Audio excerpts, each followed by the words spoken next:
Assalamualaikum warahmatullahi wabarakatuh.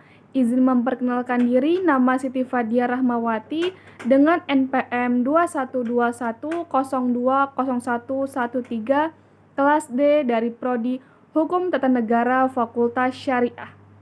Di sini saya akan mengulas materi tentang filsafat hukum Islam yang berjudul Bangunan Hukum Islam di Indonesia dengan dosen pengampu Pak Hervin Yoki Pradita MHI.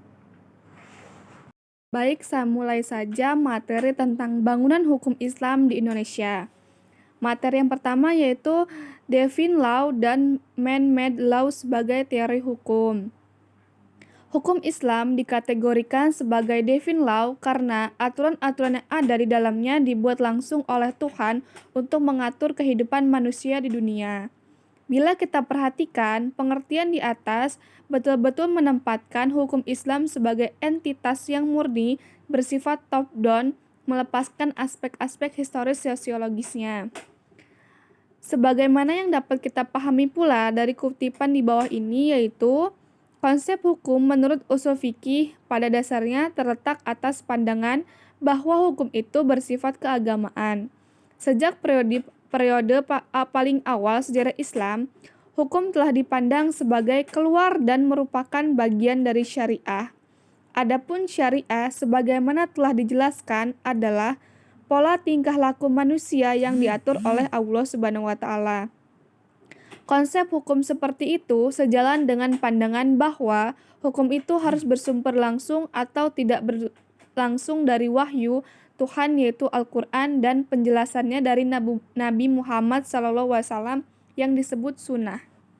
Nah, bila kutipan di atas dikaitkan dengan politik, maka itulah yang disebut dengan nomokrasi negara Islam.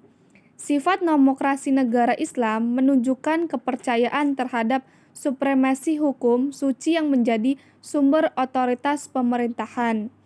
Peraturan suci seperti secara inher memiliki karakter supranatural yang luar biasa.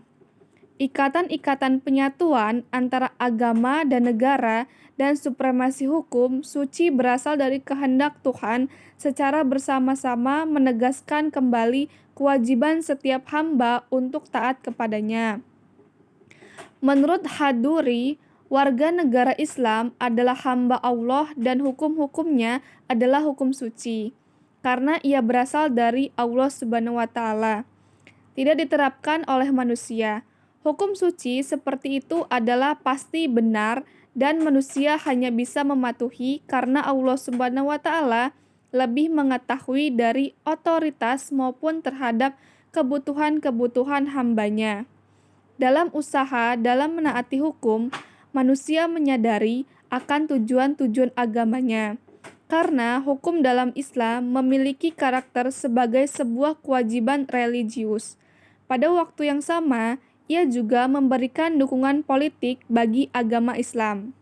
Pada kenyataannya, hukum Islam adalah perintah Tuhan dan karenanya bersifat mengikat sebagai sebuah cita-cita agama yang berbeda-beda dengan hukum buatan manusia dan dianggap sebagai fenomena sosial yang tunduk pada kebutuhan manusia dan nilai-nilai.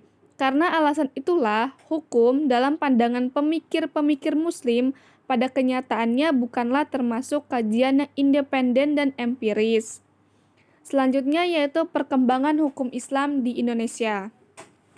Pada bagian ini, kita akan mendiskusikan relevansi epistemologi hukum Islam Indonesia dengan pembangunan hukum Islam Indonesia dengan pembangunan nasional. Namun, sebelum kita lebih jauh membahas persoalan tersebut, terlebih dahulu sebaiknya mengetahui apa yang dimaksud dengan hukum nasional, mengapa kita membutuhkan hukum nasional, dan bagaimana caranya kita mewujudkan hukum nasional tersebut.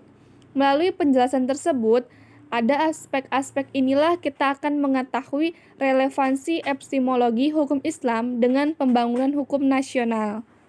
Selanjutnya yaitu pembangunan hukum di Indonesia. Dalam rangka membangun sistem hukum nasional, pemerintah menerapkan kebijaksanaan untuk memanfaatkan 3 sistem yang eksis di Indonesia, yaitu sistem hukum adat Islam dan Barat sebagai bahan bakunya. Ketiga sistem hukum sangat berkontribusi dalam pembangunan hukum nasional. Tatanan hukum nasional Indonesia harus mengandung ciri-ciri yang ada di bawah ini. Berwawasan kebangsaan dan berwawasan Nusantara. Mampu mengakomodasi kesadaran hukum kelompok etnis, kedaerahan, dan keyakinan agama. Sejauh mungkin berbentuk tertulis dan terunifikasi. Bersifat rasional yang mencakup rasionalitas, efisiensi, rasionalitas, kewajaran, rasional kaidah dan nilai. Dan yang terakhir, responsif terhadap perkembangan aspirasi dan ekspektasi masyarakat. Selanjutnya yaitu perkembangan hukum Islam Indonesia, sarana dan prasarana. Berdasarkan penjelasan di atas, tampak sekali dalam hal menetapkan kebijakan hukum di Indonesia, pemerintah telah menjadikan hukum Islam sebagai bagian dari hukum nasional.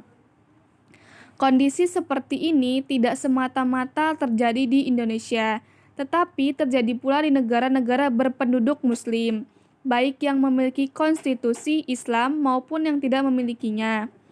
Sebagai sebuah sistem hukum atau bagian dari sebuah sistem hukum, ia mempunyai teks tertulis dalam bidang-bidang yang dicakupkan, memiliki lembaga peradilan sesuai tingkatan-tingkatan yang diperlukan, dan mempunyai alat penegak hukum untuk menjalankannya. Baik, selesailah sudah materi yang bisa saya sampaikan. Apabila terdapat kesalahan kata atau kesalahan kalimat yang saya ucapkan, mohon diperbaiki. Saya akhiri, wassalamualaikum warahmatullahi wabarakatuh.